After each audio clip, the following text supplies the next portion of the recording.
वैसे तो कहते हैं भगवान ने किसी को गरीब नहीं बनाया है, उन्होंने हर किसी को इतना दिया है कि वो अपना जीवन गुजार सके, और अगर किसी को जरूरत से कम भी दिया है तो भगवान उसके लिए कुछ न कुछ ऐसी व्यवस्था कर ही देते हैं, उनका जीवन चलता रहता है। हम अक्सर दूसरों की अमीरी देखकर अपनी अमीरी और गरीबी का अंदाजा लगाते हैं। यदि हमारे पास 10 रुपए हो और सामने वाले के पास 100, तो हम अपनी नजरों में गरीब हो जाते हैं और सामने वाला अमीर हो जाता है। हम यह नहीं सोचते कि एक व्यक्ति कितनी मेहनत से रुपए कमाता है, 100 काम कर रहा है, उसकी जरूरतें क्या हैं। हम तो बस दूसरे की दौलत देखते हैं और अपनी राय बना लेते हैं। गौतम बुद्ध की आज की प्रेरणादायक कहानी के माध्यम से आप जानेंगे कि भगवान बुद्ध के अनुसार कौन धनवान और धनवान व्यक्ति होता है। साथ ही आप ये भी समझ जाएंगे कि गौतम बुद्ध हर व्यक्ति को अमीर क्यों कहते थे। गौतम बुद्ध की कहानी आपको बहुत प्रभावित करेगी और बुद्ध की इस प्रेरणादायक कहानी से मिली सीख आपके बहुत काम आएगी। एक बार की बात है, ऐसा हुआ, एक राज्य के राजा ने गौतम बुद्ध को कुछ दिनों के लिए अपने राज्य में आने का निमंत्रण दिया।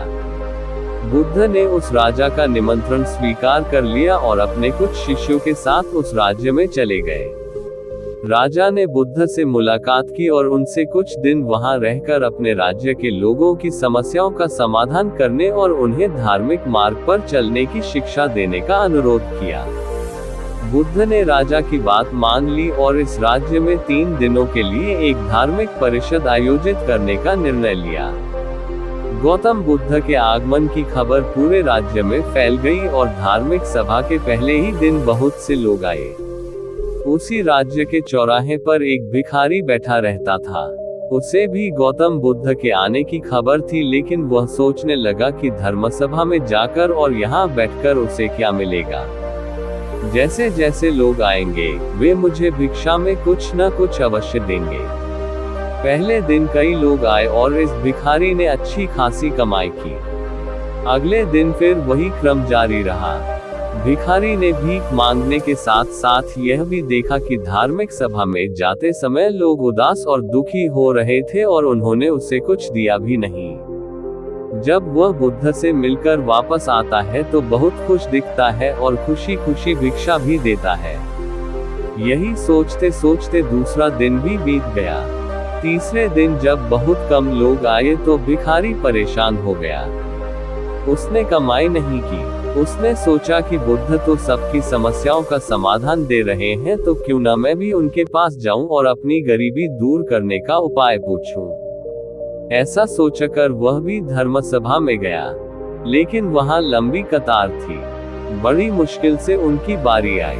बुद्ध के पास पहुंचकर उसने प्रणाम किया और कहा, प्रभु, इस गांव में सभी लोग सुखी हैं और सभी लोग धनवान तथा सुख सुविधा संपन्न हैं, फिर मैं गरीब क्यों हूँ? तुम गरीब हो क्योंकि तुम हमेशा दूसरों से मांगते रहते हो लेकिन कभी किसी को कुछ नहीं देते हो। भगवान बुद्ध ने उस भिखारी को देखा। आपको लगता है कि लोग तुम्हें भीख में बहुत सारा धन देंगे, लेकिन आप किसी को बदले में कुछ भी नहीं देना चाहेंगे। ये सुनकर भिखारी बड़े आश्चर्य से बोला, हे प्रभु, क्या मैं लोगों को कुछ दूंगा? मैं भीख मांगकर ही गुजारा करता हूँ। मेरे पास देने को आखिर है क्या? बुद्ध कुछ देर के लिए चुप हो गए और कुछ देर रुककर बोले, तुम बहुत मूर्ख हो। भगवान ने तुम्हें और हम सभी को किसी को देने या दूसरों के साथ बांटने के लिए बहुत कुछ दिया है। आपने एक मुस्कान दी है जिसे आप दूसरों के साथ साझा कर सकते हैं और उन्हें आशा और उम्मीद दे सकते हैं। तुम्हें आवाज दी गई है जिससे तुम मीठे बोल बोलकर लोगों की प्रशंसा कर सकते हो। तुम्हें 2 हाथ दिए गए हैं जिससे तुम दूसरों की मदद कर सकते हो। तुम्हें एक स्वस्थ शरीर दिया है जिससे तुम भीख मांगने के बजाय कड़ी मेहनत कर सकते हो। जिस व्यक्ति को भगवान ने बिना किसी कमी के ये चीजें दी हैं, वह कभी गरीब नहीं हो सकता। आप सिर्फ अपनी सोच के कारण गरीब हैं। जैसे ही आप इस सोच से बाहर निकलेंगे, आप खुद को दूसरों की तरह अमीर समझने लगेंगे और आपकी जिंदगी भी बेहतर हो जाएगी। दूसरों की खुशी देखकर अपनी तुलना दूसरों से न करें। भगवान ने सभी को अमीर बनाया है, बस जरूरत है तो अपनी सोच सुधारने की।